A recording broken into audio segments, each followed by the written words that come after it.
so fast, getting ahead of us and we're behind already.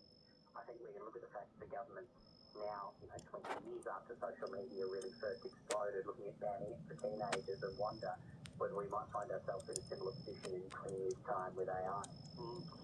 Government's also moved just pre-Christmas to announce the establishment of an inquiry into sexual violence in Australia's military. The probe was a recommendation of the Royal Commission into Defence and Veterans Suicide.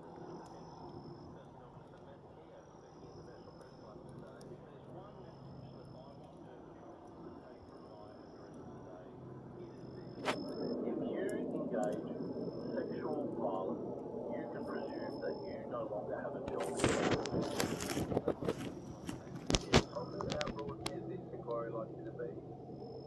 Well, it will be quite a broad one, at least according to terms of reference. It'll have significant investigative powers and really cover a whole lot of different systemic areas within the Defence Force. I mean, the Royal Commission was a really significant document. Its final report that was released in September of last year, and it's a year now since the government responded and accepted most of those recommendations. But I think that there is a recognition that this is going to take a really significant undertaking to fix. And we're also hearing news about a class action with more than 1,000 former ADF women alleging systemic sexual abuse, harassment and discrimination across the ADF.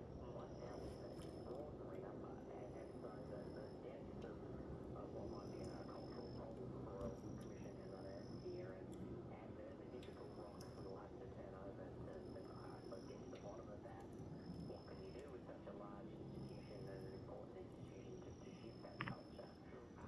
It can be culture sometimes that can be, I guess, can close ranks and can be a little bit inscrutable to the public. So, inquiries like this will have their work cut out for. Tom Crowley's with us, ABC Federal Political Reporter. Just finally, Tom, briefly before you go, some late news. More companies have been included on the government's social media ban. Indeed, well, we were warned that it would be a fluid list of platforms that were included on this ban. There are 8 or 9 on there at the moment, and they're most of the big ones. But the data gives you stories of all of these platforms that no one has ever heard of, and Lemonade and the other one that, of course, the name escapes me already. So I had to learn it today. Yoast, forgive me for forgetting that. No, that's all right. But, it even sprung up really in the last week or two. There's this spate of ads and posts on Instagram and TikTok as the kids are saying, oh, well, I'll see you over on Yoast, and create accounts over there of things that look very much exactly like TikTok. In one case, Lemonade, I believe it is owned by ByteDance, which is the same company that makes TikTok. So we're always expecting to be these sorts of rival platforms. What the government says is when they see an influx of people going to other platforms, a broader range of platforms, various conversations with them, and are warning them that they might become covered by the law as well. And so I think we'll warn them tomorrow that these two are on notice. Yep, the Brave New World just over a week away. All right, Tom Crowley, terrific to have you. Thank you, Tom, and expertise. Thank you, Tom.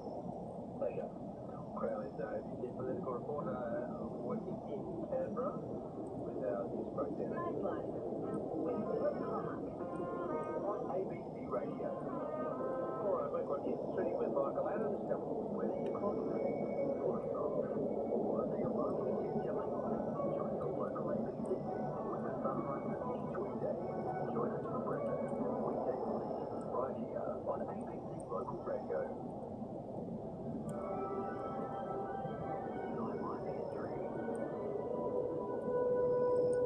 Well, back at this time of the year, the first couple of weeks of December in 1941, Australia's world changed dramatically. We'd been at war with Germany and its allies, but that was over there in Europe, and then suddenly conflict came a lot closer to home.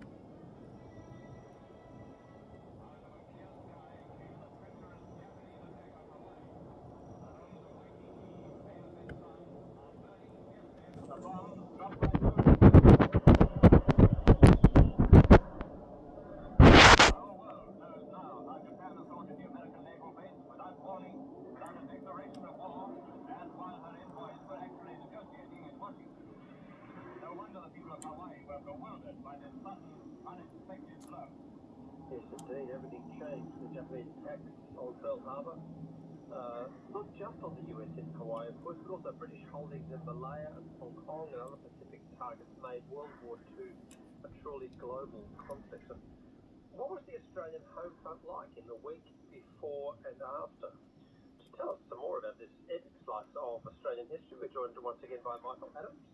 He's the creator and host of the Forgotten Australia podcast. Michael joins us fortnightly with these flashbacks looking at what was happening in particular weeks across the years. Michael, good evening to you. Welcome tonight. Good evening. Welcome back tonight. Thanks for having me. So Australians, well, they certainly knew we were at war in the first week of December, but things were about to get a lot worse. Came just very close to home. It did indeed. It was sort of a out of the frying pan into the fire situation. Thinking about this week back in 1941, or this sort of first part of December 1941, it's hard to think of another time as dark in Australian history, as sort of shocking. The bad news just kept on coming. So on the 19th of November, off the coast of Western Australia, the light cruiser Sydney had been sunk by the German merchant raider Cormorant. And while that had happened on the 19th of November, it was a few days before Sydney was missed, and then it was a few more days before German survivors were picked up, and the horrible truth became known that all 645 Australians aboard the ship had been lost. 318 of the 399 Germans had survived and been rescued.